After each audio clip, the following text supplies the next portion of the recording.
یہ مد فرعی کی 9 قسمیں. کتنی قسمیں ہیں؟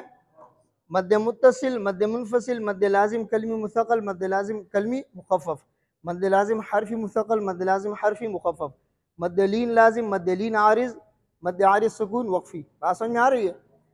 مد متصل اور مد منفصل ان کا جو ہے نا جب بھی سبب آئے گا تو حمزہ آئے گا. کیا آئے گا؟ حمزہ. اگر حمزہ اور حرف مد ایک کلمے میں تو اس کو کیا کہتے ہیں؟ متصل. حمزہ اور حروف مدہ الگ کلمے میں اس کو کیا کہتے ہیں؟ منفصل. یعنی فاصلے سے ہیں تو منفصل ہے اور ایک ساتھ ہے تو متصل ہے. جاء یہ ایک ہی کلمہ میں جاء الف مدہ، یہ الف مدہ اور یہ حمزہ دونوں ایک کلمہ میں، اس کو کیا کہتے ہیں؟ مد متصل. اور وما انزل، ما حرف مد یا الف مدہ ہے اس کے بعد حمزہ ہے، یہ دونوں الگ الگ کلمے میں اس کو کیا کہتے ہیں؟ مد منفصل. بات سمجھ میں آ رہی ہے؟ یعنی حروف مدہ کے بعد جب بھی حمزہ آئے گا تو ہم اس میں کیا کریں گے؟ 2 قسم کے مد ہم دیکھیں گے. کتنے قسم کے؟ یا وہ متصل ہوگا یا منفصل. متصل یعنی ایک کلمہ میں ہو حروف مدہ اور حمزہ ایک ہی کلمہ میں ہو تو کیا ہے؟ متصل ہے. اور اگر الگ الگ کلمے میں ہوں گے تو منفصل. یعنی خلاصہ یہ ہے کہ حروف مدہ کے بعد جب حمزہ آئے گا تو 2 قسم کے مد ہو سکیں گے. کتنے قسم کے؟ 2 قسم کے. کون کون سے؟ متصل یا منفصل. بات سمجھ میں آ رہی ہے؟ اگر حروف مدہ اور حمزہ ایک کلمہ میں تو متصل، اگر 2 کلموں میں تو منفصل. اب سمجھ میں آئی؟ اس کے بعد ہے مد لازم کلمی. مد لازم کلمی کس کو کہتے ہیں؟ یعنی حروف مدہ اور اس کے بعد سکون آ جائے. اس کے بعد سکون، حروف مدہ اور سکون دونوں ایک کلمہ میں ہو. دونوں. بات سمجھ میں آ رہی ہے کہ نہیں آ رہی ہے؟ ہاں جیسے دابۃ، الآن، ہاں دونوں کس ایک ہی کلمہ میں ہو. ولا الضالین، وما من دابۃ، اتحاجونی، یہ سارے والصافات، یہ سارے مد کون سے ہیں؟ مد لازم کلمی مثقل. مثقل اس لیے کہتے ہیں کہ حرف مدہ کے بعد تشدید آیا ہے. کیا ہے؟ اور مخفف اس لیے کہتے ہیں کہ حرف مدہ کے بعد سکون آیا ہے. تو قرآن کریم میں مد لازم کلمی مخفف کی ایک مثال ہے الآن. یعنی قرآن میں جتنے بھی آئے ہیں صرف الآن آیا ہے. اس کے علاوہ باقی جتنے بھی ہوں گے یعنی جب کلمے میں مد ہوگا اور اس کے اوپر تشدید ہوگا، اس کے اوپر کیا ہوگا؟ آپ سمجھ لو کہ کون سا مد ہے. قرآن کریم میں آپ دیکھ لینا. ہاں ضالن، دابۃ، حاجک، اتحاجونی، یہ سارے مد کون سے ہیں؟ مد لازم کلمی. لازم اس لیے کہتے ہیں کہ اس میں مد لازم ہے. اس میں مد کیا ہے؟ لازم ہے، ضروری ہے. اور مثقل اس لیے کہتے ہیں کہ اس کے بعد تشدید ہے. اور کلمی اس لیے کہتے ہیں یہ کلمے میں، کس میں ہے؟ اور اس کو لازم وہی بات ہے. مخفف اس لیے کہتے ہیں کہ اس کے بعد جو سبب ہے وہ کیا ہے؟ سکون ہے. اور سکون اصلی ہے. سکون کیا ہے؟ اصلی ہے. اور کلمی اس لیے کہتے ہیں کہ وہ کلمہ میں الآن. سمجھا؟ اس کے بعد ہے حرفی مثقل اور حرفی مخفف. حروف مقطعات کے اندر ہے. کہاں پر ہے؟ دیکھو حروف مقطعات میں یہ الف، لام اور یہ میم. اب یہ دونوں میم ایک دوسرے مدغم ہو گئے. جب یہ مدغم ہو گئے تو یہ میم کیا ہو گیا؟ یہ میم کیا ہو گیا؟ مشدد بنا. بات سمجھ میں آ رہی ہے؟ تو یہ مد کون سا ہوا؟ حرفی مثقل. حرفی مثقل. اور میم کے اندر یا مدہ ہے، یا مدہ کے بعد یہ میم کا سکون اصلی ہے اور ساکن ہے تو اس کو کیا کہیں گے؟ حرفی مخفف. یعنی الف لام میم میں 2 مد ہے نا. لام میں جو مد ہو رہے ہیں لام میں نہیں ہے، یہ لام میں مد نہیں ہے. لام کے اندر الف ہے اس میں مد ہے. کیوں؟ لام محل مد نہیں ہے. سمجھ میں آیا نا؟ ہم کہتے ہیں کہ لام میں مد، یہ مشہور کیا نا، لام میں نہیں ہے. لام کے اندر اصل میں کیا ہے؟ الف. یہ اس الف کے اوپر مد ہوتا ہے. تو اس الف کے بعد جو ہے نا یہ میم مشدد ہے.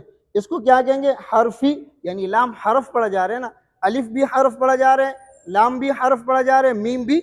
تو اس کو حرفی کہتے ہیں. کیا کہتے ہیں؟ الف حرف ہے، لام حرف ہے، میم حرف ہے. سمجھ میں آ رہے نا؟ اس لیے اس کو حرفی کہتے ہیں. اور مثقل اس لیے کہتے ہیں کہ یہ جو ہے نا کیا نام ہے، یہ الف مدہ کے بعد یہ مشدد آ رہا ہے. اور میم یہ یا مدہ ہے، میم کے بعد یا مدہ ہے، یہ میم ساکن ہے. یہ میم کیا ہے؟ ساکن ہے. تو یہ سکون بھی اصلی ہے. اور یہ میم حرف ہے. میم کیا ہے؟ حرف ہے. میم کیا ہے؟ تو حرفی اس کو اس لیے کہتے ہیں کہ میم حرف ہے. اور لازم اس لیے کہتے ہیں کہ سکون اس کا لازمی ہے، اس میں بھی لازم اس لیے کہتے ہیں کہ سکون کیا ہے؟ لازمی ہے، مد اس کے اوپر لازم کرنے اس لیے کہ اس کا سکون کیا ہے؟ لازمی ہے۔ بات سمجھ میں آ رہی ہے؟ تو یہ مخفف بنا، کیا بنا؟ الف لام میم میں یہ پہلا والا مد کیا ہے؟ مثقل ہے، اور دوسرا والا کیا ہے؟ اب سمجھ میں آئی بات کہ نہیں آئی؟ اس کے بعد ہے لین لازم۔ لین لازم میں نے آپ کو کہا تھا نا کہ حروف مدہ کے لیے کتنے اسباب ہیں؟ 3، حمزہ، سکون اور تشدید۔ حروف لین کے لیے اسباب کتنے؟ 1، سکون، عین، یہ دیکھیں یہ نون ساکن ہے، یہ لین ہے نا، عین لین ہے نا، اس کے بعد کیا ہے؟ تو قرآن کریم میں لین لازم کی 2 مثالیں ہیں، کاف ہا یا عین صاد کا عین، اور حامیم عین سین قاف کا عین، یعنی اس کو عین مریم اور عین شورا کہتے ہیں۔ کیا کہتے ہیں؟ عین مریم اور عین شورا۔ بات سمجھ میں آ رہی ہے؟ کاف ہا یا عین صاد اور حامیم عین سین قاف۔ اور نورانی قاعدے کے اندر عین اور غین دونوں، اس میں کون سا مد ہے؟ لین لازم۔ کون سا مد ہے؟ کون سا مد ہے؟ لین لازم۔ لازم کیوں کہتے ہیں اس کو؟ سکون اس کا اصلی ہے۔ لازم کیوں کہتے ہیں؟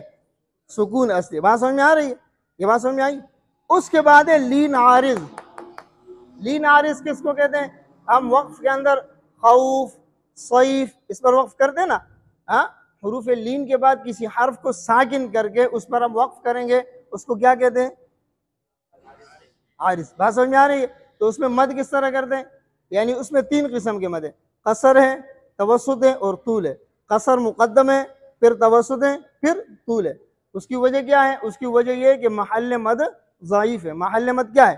ضعیف ہے، اور سکون بھی عارضی ہے، سکون بھی۔ بات سمجھ میں آ رہی ہے؟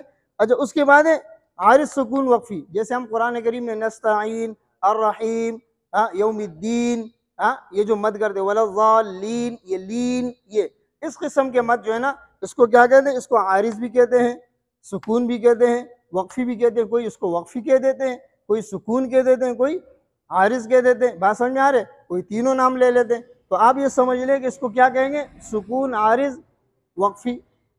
اب سمجھ میں آ رہے نا؟ تو اس کے اندر بھی تینوں، یعنی طول، توسط، قصر، اس میں پہلے طول مقدم ہے، پھر توسط ہے، پھر قصر۔ اب سمجھ میں آئی بات کہ نہیں آئی؟ ہاں۔ دوسری بات میں نے آپ کو کیا بتائی کہ لازم کے اندر جو ہے نا کیا نام ہے؟ طول ہے۔ لازم میں کیا ہے؟ طول ہے، صرف طول ہے، اس میں توسط اور قصر نہیں ہے۔ اس کی وجہ کیا ہے؟ اس کی وجہ یہ ہے کہ محل مد حروف مدہ قوی ہے، اور اسباب مد میں سے سکون اور تشدید کیا ہے؟ قوی ہے۔ تو اس کے اندر جو ہے نا کیا نام ہے؟ دونوں قوی جمع ہوتے ہیں۔ دونوں کیا جمع ہوتے ہیں؟ یعنی محل مد بھی قوی ہے اور سبب مد بھی قوی ہے۔ بات سمجھ میں آ رہی ہے؟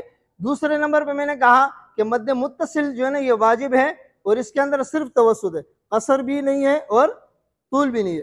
قصر نہ ہونے کی وجہ یہ ہے کہ تمام قراء اس پر متفق ہے، اس میں تمام قراء کے لیے قصر نہیں ہے۔ ایک میں نے آپ کو حدیث بھی بتا دی، صحیح ہے نا؟ تمام قراء کے لیے اس میں قصر بھی نہیں ہے، تو اس وجہ سے یہ کیا ہے؟ اور توسط اور طول اس میں اس لیے نہیں ہے، حفظ کے لیے، حفظ کے لیے اس میں طول اس لیے نہیں ہے۔ باقی روایات میں بھی صرف ورش کے لیے اور جو ہے نا کیا نام ہے قرات امام حمزہ کے لیے اس کے اندر طول ہے۔ وہ جو ہے نا مد منفصل میں بھی طول کرتے ہیں، مد کیا نام ہے متصل میں بھی طول کرتے ہیں، مد لازم میں بھی طول کرتے ہیں۔ بات سمجھ میں آ رہی ہے؟ اسی طرح ورش جو ہے نا شیئن میں بھی جو ہے نا کیا نام ہے توسط اور طول دونوں کرتے ہیں، شیئن میں توسط اور طول دونوں کرتے ہیں۔ بات سمجھ میں آ رہی ہے نا؟ ہاں۔ تو یہ جو ہے نا میں نے آپ کو جو بتایا کہ لین کے لیے سبب جو ہے نا وہ سکون ہے، ورش کے لیے لین کے لیے سبب حمزہ بھی ہے، ورش کے لیے لین کے لیے سبب یعنی شیئن میں وہ توسط بھی کرتے ہیں اور طول بھی کرتے ہیں، صحیح ہے نا؟ ورش کے لیے۔ باقی قراء کے لیے لین کے لیے جو ہے نا کیا نام ہے سبب کیا ہے؟ سکون۔ سمجھ میں آ رہی ہے؟ تو یہ بات آپ کو سمجھ میں آ گئی۔